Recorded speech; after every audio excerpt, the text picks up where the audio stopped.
안녕하십니까, 박성현 교수입니다. 자, 이번 시간에는 대고객 외환 실무를 볼 텐데요. 1과목과 중복되는 내용이 많기 때문에 1과목에서의 그런 정리된 내용을 바탕으로 풀이를 하시면 좋을 것 같고, 특히 계정 등이 많이 중복이 되니까 그런 부분에 집중적으로 보시면 될 것 같습니다. 자, 보면은 1번을 보면 외국한 법령에서 정한 바에 따라 원화가 아닌 외화로 거래하는 예금을 외화 예금이라고 하고, 비거주자만 가입 가능한가요? 아니죠. 거주자도 가입 가능하죠. 거주자는 거주자 계정, 비거주자나 외국인 거주자는 대외 계정, 이렇게 구분을 하죠. 그렇기 때문에 외국인도 가입을 가능하다. 자, 외화 예금의 종류에는 보통 정기예금, 통지예금, 별단 이런 게 있고요. 환차손이 발생하죠. 자, 그 다음에 통화 종류에 따라 금리가 다릅니다. 자, 2번을 보면 원화 거래 대가로 환율이 개입되죠. 자, 세 번째, 거주자 계정은 개인 사업자가 아닌 외국인 거주자나 비거주자도 개설이 가능한 건 대외 계정이죠. 얘는 이제 외국인 거주자 또는 비거주자가 가입하겠죠. 자, 3번에 보면 외화 예금에 대한 설명입니다. 대외 계정은 외국으로부터 송금되어 온 대외 지급 수단만이 예수가 가능하다. 아니죠. 대외 계정은 외국으로부터 송금된 것뿐만 아니라 소지했던 자금, 신고 필증이 있으면 입금이 가능하다라고 했죠. 자, 2만 불을 넘게 예치하면 신고 필증이 필요하고요. 자, 4번에 보게 되면 외화 계정 구분 및 가입 자격입니다. 대한민국 정부의 재공간 근무자와 그 동거 가족은 대외 계정을 가입한다고 했죠. 특이하게도 원래는 국민인 거주자지만 거주자 계정이 아닌 대외 계정을 가입합니다. 자, 개인인 외국인 거주자가 개설할 수 있는 계정은 거주자 계정이죠. 자, 재외동포와 해외 이주자가 가입 가능한 것은 2번에 개인인 외국인 거주자는 대외 계정이 맞죠. 그 다음에 세 번째 보면 재외동포와 해외 이주자 가입하는 건 해외 이주자 계정이죠. 자, 비거주자가 개설할 수 있는 계정은 대외 계정입니다. 그래서 2번이 맞는 거죠. 2번. 넘어가서 외화 예금의 계정 구분 및 가입 자격에 대한 설명입니다. 옳지 않은 게 뭐냐? 자, 거주자 계정은 국민인 거주자, 개인 사업자의 외국인 거주자가 가입하는 게 거주자 계정이죠. 자, 외국인 거주자가 순수 개인 자격으로 예금을 개설할 때는 대외 계정으로 해야 되죠. 자, 외국인 거주자가 순수 외국인인 경우에는 대외 계정을 가입해야 되죠. 근데 이 사람이 사업자인 경우, 그러니까 외국인 사업자가 되겠네요. 이 경우는 거주자 계정을 가입하는 거죠. 자, 그러니까 틀렸네요. 그래서 2번이 틀렸다. 자, 계정 구분 및 가입 자격에 대한 설명입니다. 비거주자 순수 개인 자격의 외국인 거주자는 대외 계정을 개설할 수 있다라고 되어 있죠. 자, 그래서 대외 계정이 맞고요. 세 번째 보면 해외 이주자 계정의 경우 해외 이주자의 본인만 가입 가능합니다. 타인 명의 재산은 예금이 안 돼요. 그죠? 본인 명의뿐만 아니라 타인 명의 재산도 예금할 수 있냐? 그렇지 않죠. 타인 명의도 입금이 가능하면 이게 마음대로 나갈 수 있기 때문에 재산 반출이 용이해지겠죠. 그래서 안 된다. 7번에 보면 다음 중 외화 예금의 계정 구분 및 가입 자격에 대한 설명인데 옳지 않은 게 뭐냐? 자, 대외 계정은 대한민국 정부의 재공간 근무자와 그런 순수한 외국인들이 가입한다. 세 번째 보면 대외 계정에 예수 가능한 대상으로는 해외 이주자 본인의 명의의 재산을 넣는 건 해외 이주자 계정에다 넣어야겠죠. 틀렸죠? 자, 8번은 좀 중요하니까 봅시다. 요건 이제 잘 나오죠. 외화 예금 개설 시 신청인으로부터 인감 등을 받아야 된다. 자, 그런데 1년은 뭘로 계산하죠? 365일로 계산한다 그랬죠? 360일로 계산하죠? 그러니까 보통 외화 예금은 1년을 360일로 계산합니다. 근데 이제 영국의 파운드화나 호주 달러, 홍콩 달러 같은 경우는 365일로 이렇게 보죠. 우리나라는 365일이잖아요. 그래서 보통 액트 360일, 요게 이제 실제 날짜를 360으로 나눈다, 이런 개념이다라고 생각하면 된다고 했죠. 4번이 틀렸다. 넘어가서 자 9번을 보면 보통 예금은 요금을 예금이죠. 자 그런데 보통 예금에는 뭐 달러, 유로, 엔화 뭐 이런 게 있으면 각각 만드나요? 아니라고 했죠. 한 개의 통장에 다 넣을 수 있다라고 했어요. 한 개의 통장에 여러 개의 통화를 다 넣을 수 있다라고 했죠. 4번이 틀렸죠. 자, 업무상 일시적으로 필요한 게 통지예금입니다. 별단예금입니다. 별단예금, 그죠? 자, 10번을 보면 통지예금의 경우 7일 이상 거치 기간을 설정한다. 그러니까 며칠 이상을 둬야 이자를 주는 거죠. 자, 약정 이율을 적용하고요. 리비드 금리를 적용한다. 자, 네 번째, 외화 당좌 예금은 외화 수표나 어음을 발행하기 위해서 개설하는 예금이다. 자, 수표나 어음을 당좌 예금은 발행하지 않습니다. 외화 수표, 이 당좌 예금은 원래 수표나 어음을 발행하기 위해서 필요한 건데 외화 당좌 예금은 이 수표나 어음을 발행하지 않는다라고 했죠. 자, 그래서 지급하지 않습니다. 틀렸고 11번 우리나라는 23개 항목에 대해서 지정해야 되죠. 자, 전신송금은 텔레그래픽 트랜스퍼라고 했죠. 자, 송금 수표는 이용되기도 해요. 근데 우편 송금이 거의 이용이 안 되는 거죠. 그래서 송금 수표 방식은 이용이 됩니다. 자, 당발 송금입니다. 자, 수취인이 수출 불능일 때는 퇴결이 가능한 경우에는 수취인에게 지급하기 전에 송금 취소나 취소 불능의 이유로 퇴결 다시 돌아오는 거죠.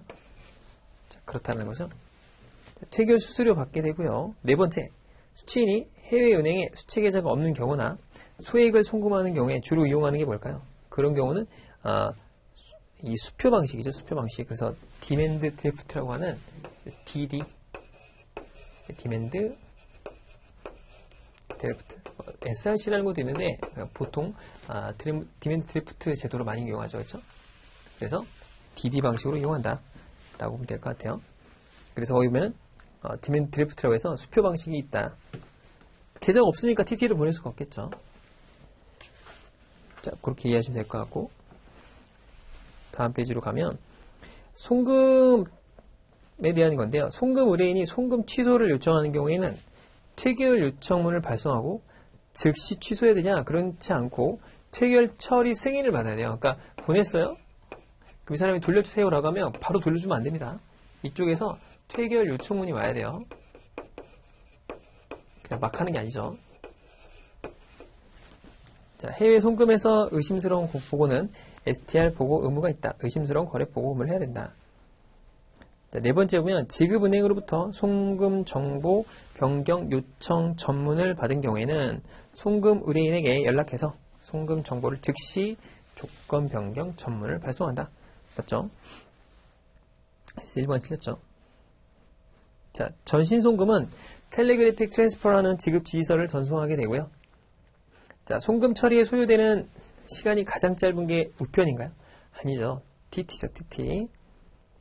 자, 송금 수표를 직접 수취인에게 발송하는 게 디맨드 드래프트. 그러니까 디맨드 드래프트 방식은 요걸 이제 갖고 가는 거죠.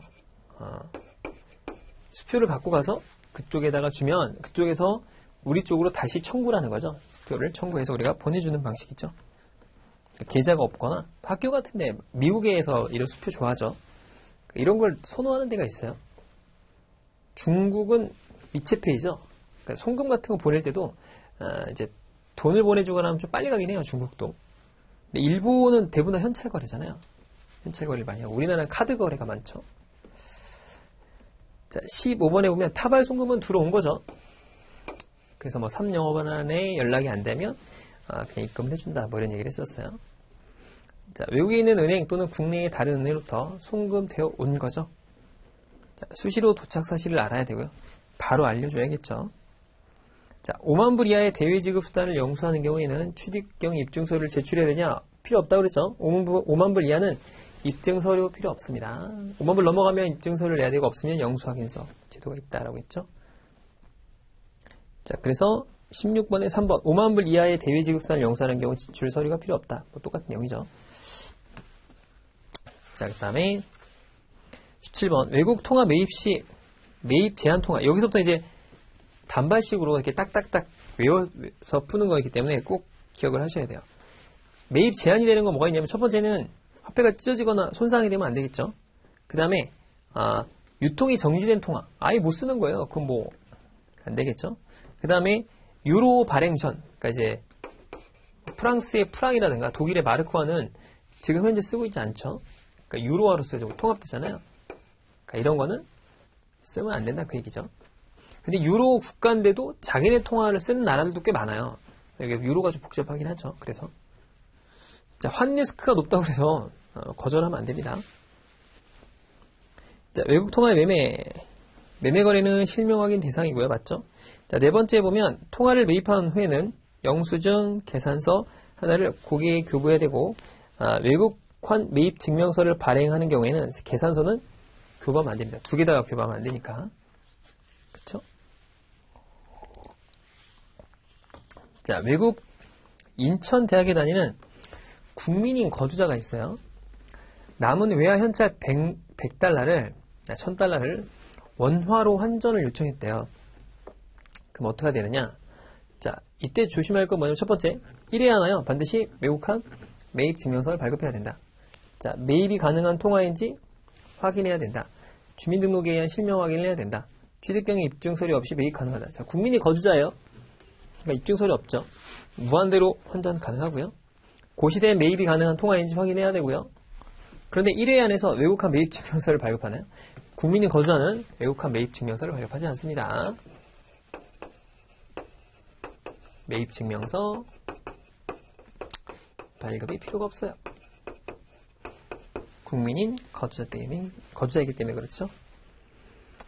자, 통화를 팔 때 징구 서류가 아닌 것은 자, 외국환 지정하나요? 지정 변경 신청서는 송금 보낼 때 필요한 겁니다.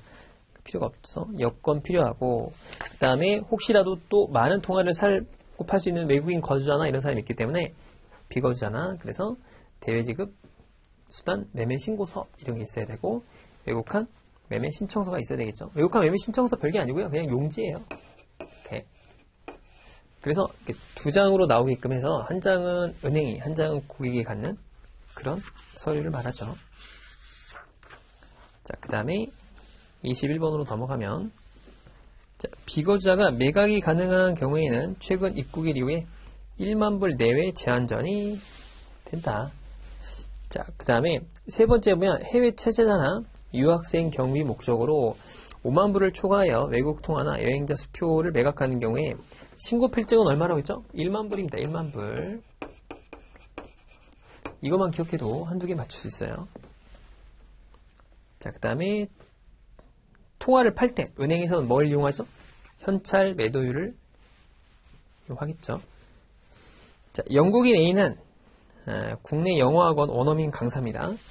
그런데 3월 15일 날 일본 여행을 했어요. 그래서 6월 20일 날 미국 여행을 가기 위해서 출국 전 은행에서 원화를 대가로 현찰을 요청했습니다. 자, 봤더니 3월 10일 날 5,000달러를 매각한 표시가 있어요. 그러면 환전을 해줄 수 있는 게 얼마까지냐? 이게 무슨 얘기죠? 자, 이 사람이 3월 10일 날 환전했어요. 5,000불을. 그래서 3월 15일 날 일본 여행을 갔어요. 그쵸? 그럼 돌아왔죠? 그래서 다시 6월 20일 날 미국으로 가려고 하는 거예요. 그러면 제2입국일이 지금 3월 15일이죠?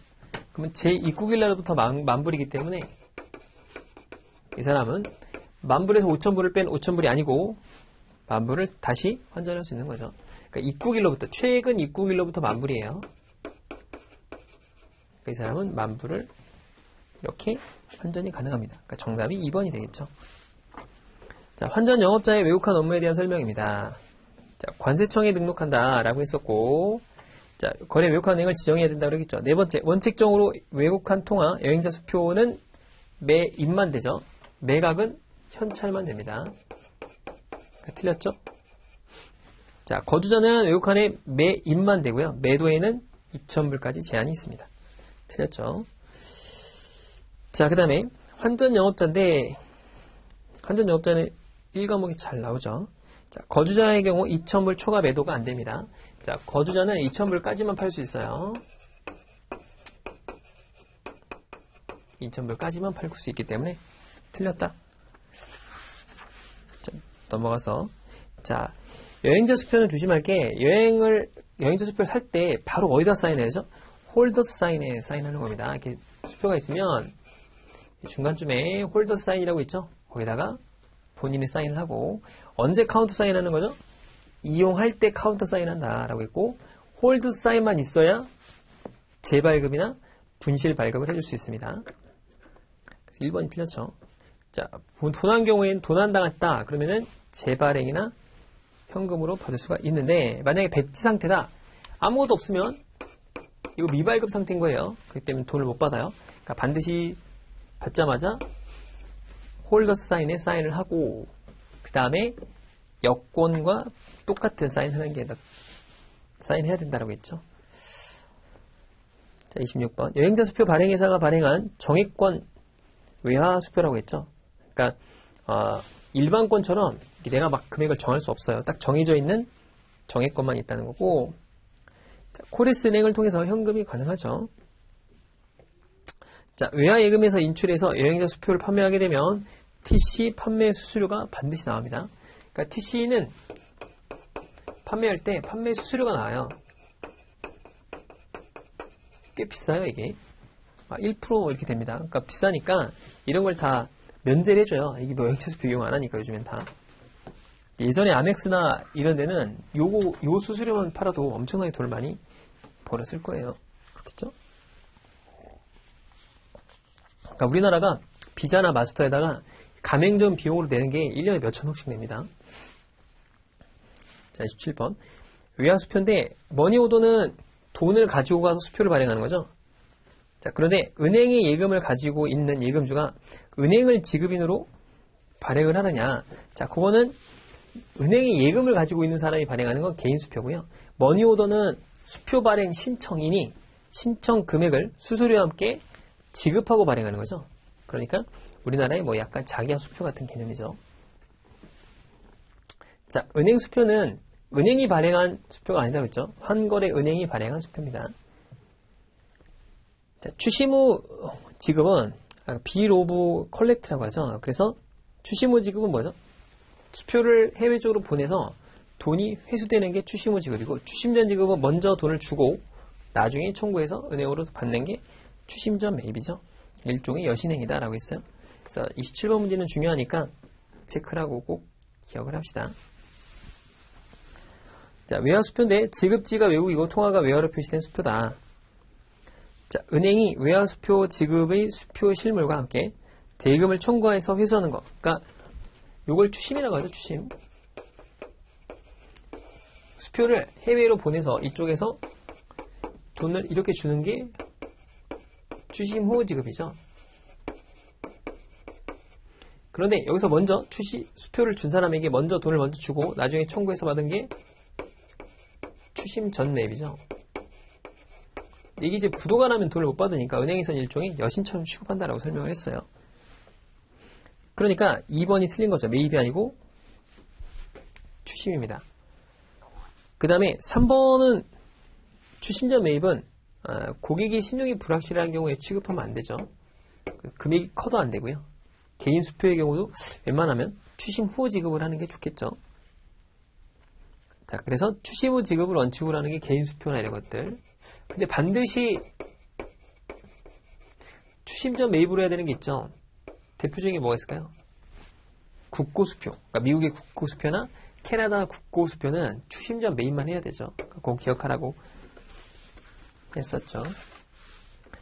자, 다음 페이지로 가면 29페이지로 가면 29번 문제를 보면 여행자 수표는 유효기간이 없습니다. 틀렸죠? 자, 미국 상법상 위변주의 경우엔 앞면은 1년, 뒷면이 3년이죠. 앞면이 1년, 뒷면이 3년입니다. 틀렸고, 자, 수표상의 통화가 달러로만 표시되어 있으면, 자, 지급은행의 소재지 국가통화다. 이게 썼죠. 그러니까 달러로만 되어 있으면 뭐 캐나다 달러일 수도 있고, 홍콩 달러일 수도 있고, USD일 수 있는데 그 나라 해당 통화에 달러로 본다 그거죠. 자, 포스탈 머니 오더는 USD 통화는 추심 전 매입만 가능하다고 했습니다. 그래서 3번이 정답이죠. 자, 캐나다 국고수표 포스털 머니 오더, 그 다음에 미국 국고수표는 추심 전 매입만 가능합니다. 중요하고, 채권은 매입이나 추심이 안 돼요. 채권은 직접 가서 달라고 하거나 그쪽에서 돈을 보내줘야 됩니다. 추심 후 매입이나 추심 후 지급이 안 돼요. 뭐 어떻게 해야 되죠? 그냥 해외로 채권을 갖다가 해외 채권이라고 하면 그쪽에 가서 받거나 아니면 우편으로 보내서 그냥 받거나 이렇게 해야 돼요. 은행을 통해서 거래하는 게 아닙니다. 자, 수표상의 통화가 달러로만 표시되어 있는 수표는 지급은행 소재지 국가 통화로 본다. 맞죠? 자, 원화로 지급하는 경우에는 전신한 매입률이죠. 대금이 왔어요. 그럼 은행에서 사주는 거죠. 달러를 사주고 그 대가로 원화가 나가니까 이때는 매입률이 되겠죠. 매입률. 은행이 사니까. 자, 31번 봅시다. 추심 전 매입한 외화수표가 대외 발송 1로부터 90일까지 입금되지 않으면 부도 처리되나요? 60일이죠. 부도는 항상 60일입니다. 그러니까 2달 연체를 생각하시면 돼요. 은행은 2달 연체가 되면 기한의 이익을 상실시킬 수가 있습니다. 자, 그 다음에 수표 실물은 본부 부서로 보내고요. 그건 다시 또 해외로 보냅니다. 자, 환가료 이런 것들을 징수할 수 있다라고 했고, 자, 일본 소절수가 뭐라고 그랬죠? 수표입니다. 그건 우리나라에서 매입 추심 안 돼요. 자, 위변조 경우에 앞면 같은 경우 1년, 뒷면 배서 위조는 3년입니다. 그래서 부도 처리가 가능하기 때문에 받더라도 조심해라 라고 했었죠. 자, 출제 예상 문제 똑같이 나오니까 봅시다. 외화예금에 대한 설명 중 바르지 못한 것은 4번을 보면 이주자 계정은 이주비 본인의 명의뿐만 아니라 제3의 재산은 넣을 수가 없다라고 했죠.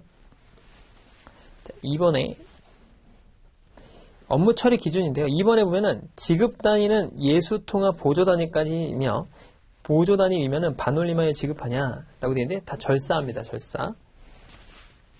틀렸죠? 자, 그 다음에 외화예금 개설 시 예금주가 국제금융기구인 경우 전신 또는 서신으로 신고도 가능합니다. 자, 예금거래 특징. 원화 대가를 거래할 때 환율이 개입되냐? 맞죠? 자, 그 다음에 세 번째 보면 대한민국 정부의 재해공간 근무자는 뭘 만들어요? 대외 계정을 만드는데 국민이 거주하는 거주자 계정을 만듭니다. 그러니까 잘못 설명했죠? 3번에. 자, 4번. 세대별 해외 이주비 예수금 합계가 미화 몇만 불일 때는 이 자금 출처 확인서를 받죠? 10만 불이죠? 자, 자금 출처 확인서는 10만 불입니다. 자금 출처 확인서는 10만 불이다. 설명했었죠. 자, 그 다음에 5번에 보게 되면 보통 예금은 1일물 리보 금리를 이용한다. 자, 수표나 어음을 지급하나요? 지급하지 않는다라고 했죠. 틀렸죠. 자, 6번으로 넘어가면 외화송금은 국내의 원화송금과 차이 있는데 가장 바르지 못한 것은, 자, 거기 보면 4번에 외국환 거래법에서 정한 인정된 거래에 대해서만 송금이 가능하며 모든 송금은 지정하나요? 그렇지 않죠. 5,000불 이하는 지정하지 않습니다. 5,000불 이하의 증빙 미제출 송금 같은 경우에는 지정하지 않아요. 그건 1과목에서 설명했던 거죠. 자, 당발 송금입니다. 자, 당발 송금 2번에 보게 되면 당발 송금의 법적 성격은 뭐냐면 위임 계약이다. 당발 송금은 그냥 위임, 은행이 대신해 주는 거예요. 그냥 송금을 대신해 주는 거죠. 근데 예금 계약이 뭐예요? 예금 계약이 소비 임치 계약이죠. 그러니까 은행이 갖고 있는 예금 계약은 소비 임치 계약. 이게 뭐죠? 해당하는 걸로 돌려줘야 된다. 받으면 거기 해당하는 걸 돌려주는 거죠. 돈으로 받았으면 돈으로 돌려주는 거죠. 그쵸? 4번 같은 경우에는 무조건 정답이라고 해서 인정된 거래다. 그럼 인정된 거예요. 자, 8번으로 넘어가서 외화예금의 종류별 특징입니다. 외화 정기예금을 중간에 해지할 경우에 중도 해지 이율은 약정 이율의 10에서 50% 정도가 된다. 뭐 그 정도 된다라는 거죠. 자, 4번에 보면 통지예금은 이 예금주로부터 통지를 요청받는 다음부터 2영업일 이후에 보통 지급이 됩니다. 그러니까 바로 돈을 주는 게 아니고 통지를 받으면 이틀 정도 있다 돈을 준다. 자, 9번에 미국 지역으로 송금할 때 송금 시청서 AB의 넘버를 기재해야 된다. 맞죠? 자, 그 다음에 송금 의뢰인에게 태결 대금을 원화로 지급할 때에는 대고객, 전신환, 매입률이죠. 돌려주는 거니까 은행에서 달러를 사는 거예요. 자, 당발 송금 업무 처리 방법으로 가장 바르지 못한 것은, 자, 3번에 보면 영수행위가 신고 대상인 자본거래의 경우 반드시 신고를 하고 지정거래 외국은행에 지급할 수 있다 라고 되어 있는데 5만 불 이내에서는 영수 확인할 때 그냥 뭐 증빙 소유 없이 한다고 했죠. 틀렸죠? 넘어가서 11번입니다. 지급 시 취급 사유를 적어야겠죠? 수취인과 일치 여부 확인해야 되고요. 네 번째, 지급 지시서에 명시된 수취 계좌번호가 은행에 존재한다면 예금주 이름이 상이하더라도 변경이나 확인 절차 없이 지급할 수 있나요? 안 된다라고 했죠? 반드시 조건 변경, 어멘드를 통해서 조건 변경을 해줘야 됩니다. 자, 12번에는 1번이죠. 똑같은 문제고. 자, 13번 봅시다. 자, 외국인 거주하는 2만 불 초과 시에 신고 필증을 반드시 진구해야 됩니다. 거주자 외화 신탁 계정에 예치된 외국환을 매입하는 경우에 취득경위 입증 서류가 전혀 필요 없다 라고 했죠. 자, 국민인 거주자가 2만 불 초과 시에 취득경위 입증 서류를 제출하지 못하는 경우 매입 처리할 수 없나요? 있죠. 이전 거래로 그냥 매입할 수 있다라고 했었죠. 그러니까 틀렸죠. 자, 14번. 위변조 확인해야 되고요. 그 다음에 네 번째 보면 외국화 매입 증명서를 발행 교부하는 경우에도 세금 계산서는 교부할 수 없다라고 했죠. 틀렸고, 자, 그 다음에 15번에 보면 비거주자 판정표는 팔 때 필요가 없습니다. 비거주자 판정표는 언제 필요하냐? 자, 비거주자 판정표라는 거는 이 사람이 비거주자를 판정하는 건데 언제 하냐? 이 사람이 정기예금이라든가 이런 예금을 가입할 때 세금을 적용할 때 쓰는 거예요. 세금. 그러니까 세율을 뭘로 할 거냐 정할 때 이 사람이 비거주자냐 거주자를 판정해서 세율을 적용하기 때문에, 그래서 제한세율이라는 게 있죠. 제한세율. 그러니까 제한세율은 각 국가별로 이렇게 협의를 해서 하는 거를 원칙으로 하고요. 아니면 22% 때리는 게 제한세율입니다. 자, 유효기간인데 뱅커스 책 같은 경우에는 6개월로 본다. 여행자 수표 무기한이죠. 자, 그런데 유효기간은 지급은행에 제시되는 일자를 기준으로 않고 은행에서 매입하는 날짜인가요? 아닙니다. 그 은행에 제시되는 일자예요. 그러니까 예를 들어서 유효기간 만기가 10월 5일이다. 이렇게 돼 있는데 은행에 제시한 건 10월 3일이에요. 근데 이걸 해외로 보내서 지급 제시되는 날짜가 10월 6일이면 이거 불호입니다. 왜냐면 이때가 유효기간이기 때문에. 그러니까 제시되는 날짜가 아니고 그 해당 은행에 지급 제시된 날짜예요. 그러니까 시간이 더 많이 걸릴 수 있으니까 사전에 미리 와서 처리를 해야겠죠. 만약에 은행에서 이게 부도될 것 같다면 어떻게 될까요? 직접 가라고 해야 돼요. 그쪽 나라로. 아니면 직접 수표를 그쪽 은행으로 보내라고 얘기해야 됩니다. 그러니까 돈을 주는 사람이 돈을 준다고 얘기를 해줘야겠죠. 자, 그 다음에 3번이 틀렸죠. 3번 문제는 이 16번 문제는 중요하니까 별표 쳐놓읍시다. 자, 외국 통화의 매도입니다. 비거자의 세금 입국일 이후에 1만 불 이내의 제한전이 가능하죠. 자, 외국 통화 매도 대금을 원화로 받았습니다. 그럼 뭐가 될까요? 그러니까 외국 통화를 파는데 은행이 현찰을 낸 거예요. 매도율이 적용되죠. 틀렸죠. 자, 18번에 보면 미국 상법상 위변조의 경우 이의가 불가능하나요? 아니죠. 앞면 1년, 뒷면은 3년이에요. 그러니까 가능합니다. 틀렸죠. 자, 추심전 매입만 가능한 게 뭐냐? 안 되는 게 뭐냐? 추심전 매입만 해야 되는 외화수표는 미 재무성 수표, 캐나다 국고 수표, 포스탈 머니 오더였죠. 그러니까 4번이 잘못됐겠죠. 자, 20번. 여행자 수표는 홀더스 사인란에 고객이 직접 서명을 하게 돼 있고, 자, TC 판매 수수료가 징구됩니다. 자, 1번. 국내 외국한 은행은 각 은행의 이름으로 여행자 수표를 발행하나요? 아닙니다. 그게 아니고 아멕스나 아니면 토마스 쿡이라고 하는 그런 회사가 있어요. 그 은행 명의로 하는 게 아니죠. 틀렸고. 넘어가서 자, 외화수표 배선은 수치인과 관계없이 소지인의 수표 뒷면에 하게 돼 있다. 그렇지는 않고 수표 앞면에 수치인이 수표 뒷면에 배설해야 됩니다. 그러니까 수치인이 해야 돼요. 뒷면에다가 본인이 갖고 있는 사람이 하는 거지 아무나 하면 안 됩니다. 자, 여행자 수표 유효기간이 없어요. 자, 그다음 미국 상법상 뒷면 배소 의존은 3년 맞고, 자, 60일 이내에 지급되지 않으면 부도입니다. 자, 22번. 외화수표인데, 추심 후 지급은 이번에 여신행위는 뭐죠? 추심 전 매입이라고 했죠? 추심 후 지급은 여신행위가 아닙니다. 보내서 돌아오면 돈 주면 되니까 은행은 위험이 없죠. 자, 그래서 추심 후 지급이라고 한다. 그러니까 틀렸죠, 2번이. 재무성 1년이고요. 자, 매입만 가능하다. 자, 23번. 올바른 거예요.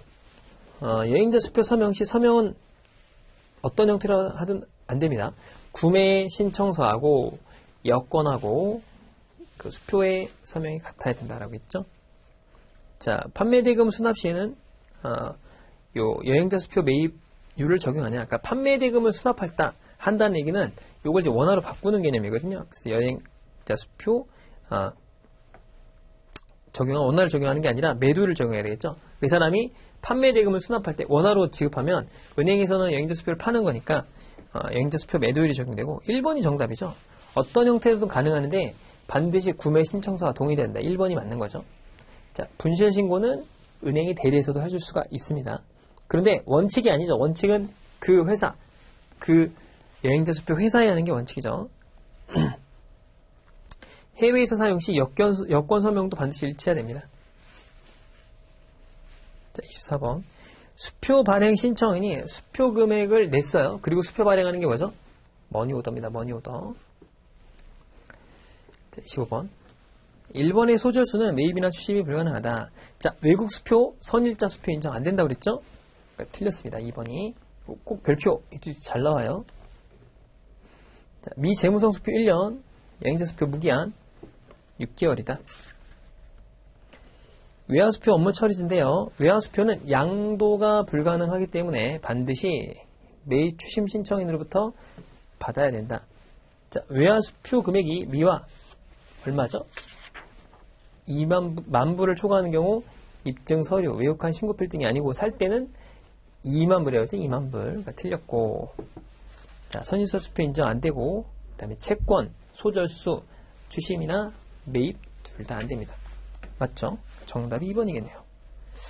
자, 이렇게 해서 우리가 이 과목 2장에 나오는 대곡의 외환심을 봤고요. 다음 시간에는 특수한 외환상품 나오죠. 그 부분에 대해서 보도록 하겠습니다. 수고 많으셨습니다.